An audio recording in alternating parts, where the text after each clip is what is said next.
زبانی جان لیتے ہیں کہ جو آج کل یہ خوفناک واقعات رونما ہو رہے ہیں جس میں خواتین اکثر اوقات اپنے ہی جو شوہر ہوتے ہیں جو ان کے سر کا تاج ہوتے ہیں انہی کو قتل کروا رہی ہیں. ان کے پیچھے کیا وجوہات ہیں؟ معاشرے میں خاص طور پر سدھار کس طرح سے لایا جا سکتا ہے؟ میاں صاحب بہت شکریہ. یہ ایک آپ نے کیس ٹریس کیا جو لاہور میں 6 ماہ سے پینڈنگ تھا. وہ کیس ایک شخص اغوا ہوا تھا باغبان پورہ کے علاقہ میں، اس کا مقدمہ بھی درج تھا اور بالآخر پھر ایسی دردناک سی سٹوری منظر عام پر آئی جب آپ کی ٹیم نے کارروائی کی. آپ نے مل کر اس کو وہ نہ صرف ملزمان کو گرفتار کیا بلکہ مقتول کی جو ڈیڈ باڈی تھی وہ بھی پتوگی کے علاقہ سے آپ نے ریکور کر لی. تو یہ معاشرے میں کیا ہو رہا ہے؟ اور پولیس آفیسر ہونے کی حیثیت سے آپ اتنے عرصے سے مختلف جگہ پر ایس ایچ اوز اور ایسی ذمہ داریاں نبھاتے رہے، ایسی پوسٹنگ، اب بھی اغوا برائے تمان سیل کے آپ انچارج ہیں، ہیڈ ہیں.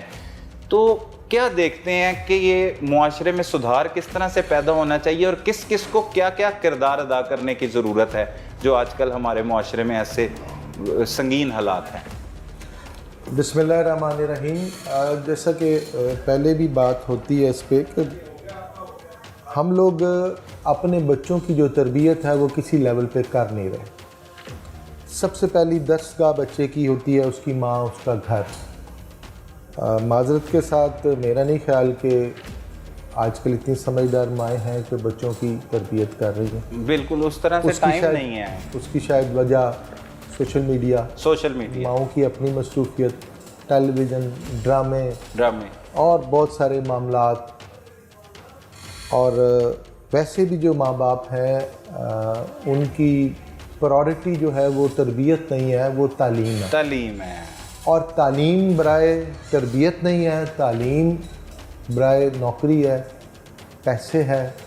ہم اپنے بچوں کو تعلیم دلاتے ہیں اس لیے کہ وہ ایک اچھی نوکری کریں، اچھی جگہ پہ سیٹ ہو جائیں. اور کل کو ہم یہ کبھی نہیں سوچتے کہ ہمارا بچہ ایک اچھا انسان بن جائے. صحیح. ہم یہ چاہتے ہیں کہ ہمارا بچہ ایک اچھا افسر بن جائے اور اچھی نوکری کرے. بالکل.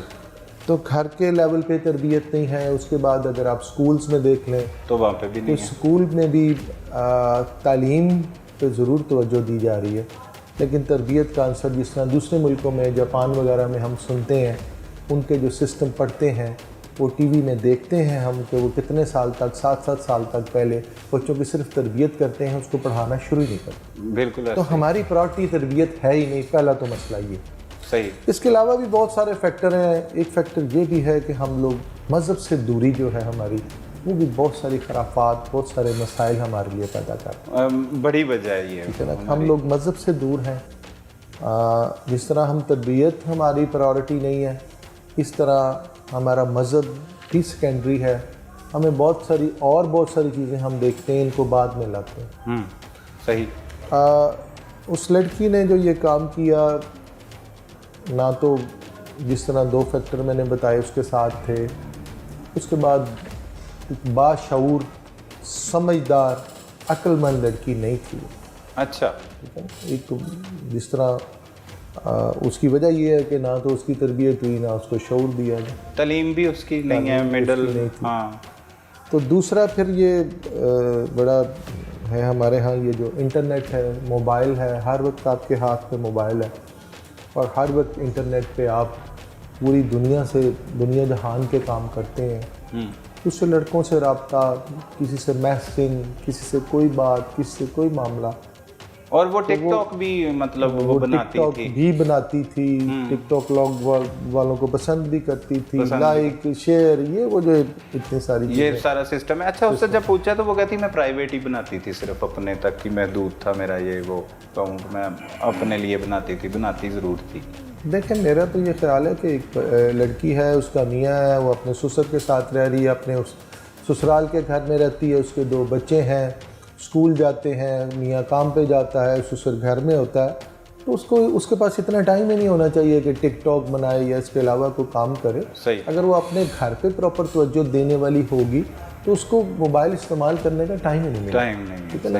وہ پرائیویٹ ہے، وہ کوئی کسی ادارے کا ہے، وہ مطلب پرائیویٹ سے مراد کہ اپنے تک ہی اس کے موبائل تک محدود ہے. وہ یہ بات کرتی ہے کہ اوپن نہیں تھا، اسے لوگ دیکھ نہیں سکتے، صرف وہی دیکھ سکتی. تو میں سمجھتا ہوں کہ اس میں ہمارا قصور ہے، میرا ہے، آپ کا ہے، صحیح، ہمارے اسکول کے اساتذہ کا قصور ہے، ہمارے ٹی وی پروگرامز کا قصور ہے. بالکل، اور وہ پروگرامز بھی دیکھتی تھی، یہ بڑی عجیب سی بات ہے، یہ آپ کی بات سے یاد آئی. ہمارے معاشرے میں جو ریگولر ڈرامے لگتے ہیں، ایک آدھ دفعہ ڈرامے دیکھنے کا اتفاق ہوا، اور میری سمجھ میں نہیں آئے کہ وہ جو ٹی وی دیکھتے ہیں، جو میڈیا پہ ہم لوگ دیکھتے ہیں، تو یہ ساری چیزیں ایک ایسے ذہن پہ اثر انداز بہت زیادہ ہو جاتی ہیں جو ایک میچور ذہن نہیں ہے، ایک تربیت یافتہ ذہن نہیں ہے. صحیح. یہ چھوٹا سا ایک موبائل ہے، اس کے فائدے بھی بے انتہا ہیں اور نقصانات بھی بے انتہا ہیں. اب یہ اپنے بچے کو آپ نے خود بتانا ہے کہ اس سے فائدہ لینا ہے یا نقصان لینا، اور اس کی نگرانی آپ نے خود کرنی ہے. اچھا میاں صاحب، وہ ملزمہ سے جب پوچھا، وہ ایک تو مطمئن تھی، اس کو کسی چیز کا مجھے نہیں لگا. آپ تو اس کی تفتیش کر رہے ہیں، آپ کی زیر نگرانی یہ سارا آپریشن ہوا، وہاں سے لاش کو بھی ریکور کیا گیا، ملزمان بھی گرفتار ہوئے، کس طرح سے کیس منظر عام پر آیا، وہ آپ لوگوں کی محنت کی وجہ سے ہی. تو اس سے جو بھی پوچھا جا رہا ہے وہ اس بات کا جواب تو دیتی ہے، وہ قتل کو بھی مانتی ہے، اس نے قتل کروایا یہ وہ، لیکن نہ ہی اس کے کوئی پچھتاوا ہے، نہ ہی اسے شرمندگی ہے، اور وہ ذہنی طور پر تیار ہے کہ اب مطلب جو میں نے کر دیا ہے اس کو میں بھگتوں گی. ایک ہوتا ہے نا کہ پچھتاوا ہونا، اور پھر اس میں شفافیت کی انتہا ہے. وہ انتہا ایسی ہے کہ وہ اسی گھر میں اسی شخص کے ساتھ شادی کر کے اسی جگہ پہ رہتی رہی جہاں پہ پیچھے اس کا شوہر دفن کیا ہے، سابق شوہر. اسی جگہ پہ اس نے قتل کروایا اسے، وہیں پہ اس نے لپیٹا، تو وہیں پہ ہی وہ اپنا نئے شوہر کے ساتھ انجوائے بھی کرتی رہی.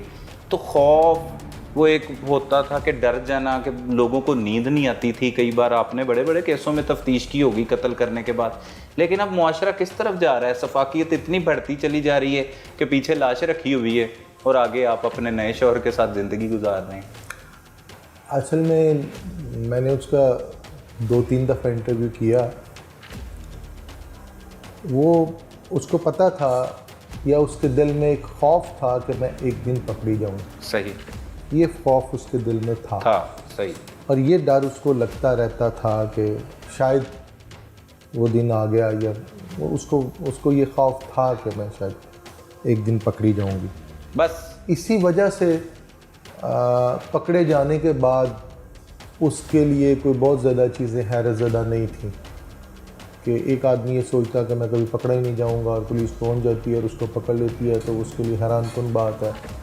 تو وہ اس کو یہ پتہ تھا کہ میں ایک دن پکڑی جاؤں گی، اور جرم کرنے والے کو کہیں نہ کہیں اس کے اندر اس کو آواز ہوتی. بالکل ہوتی. باقی اس گھر میں وہ مطمئن سوتی تھی یا جاگتی رہتی تھی، یہ میں نہیں، یہ میں نے اس سے پوچھا ہے. مطلب جب وہ قتل کر کے بھی اپنے گھر گئی ہے تو اس نے کہا میں 2 بجے سوئی ہوں جا کے، 7، 7:30، 8، 8:30 بجے یہ نکل گئی تھی، اسے بٹھا دیا تھا اس نے، حسن رضا نے.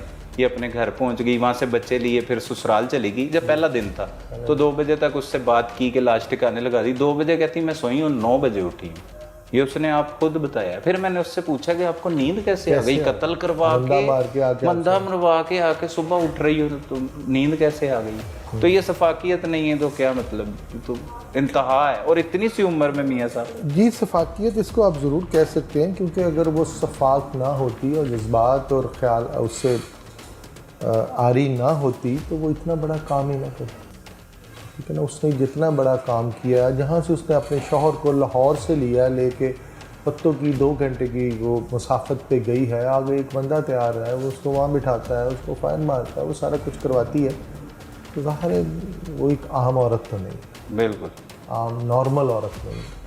اور میاں صاحب ایسے کیسز میں اضافہ ہوتا چلا جا رہا ہے. بہت سے کیسز اب منظر عام پر آنا شروع ہو گئے کہ جو بیوی ہیں وہ اپنے شوہر حضرات قتل کروا رہی ہیں. اس کے پیچھے آپ کیا وجوہات سمجھتے ہیں؟ یہ تو ایک کیس ہے، اس سے ہٹ کے بھی بہت زیادہ معاشرے میں اس وقت جو ہے وہ ایسے کیسز سامنے آ رہے ہیں. میں نے وہی جو پہلے بات کی نا کہ ہمارے ہاں ہم نہ تو بچوں کو شعور دے رہے ہیں، نہ تربیت دے رہے ہیں.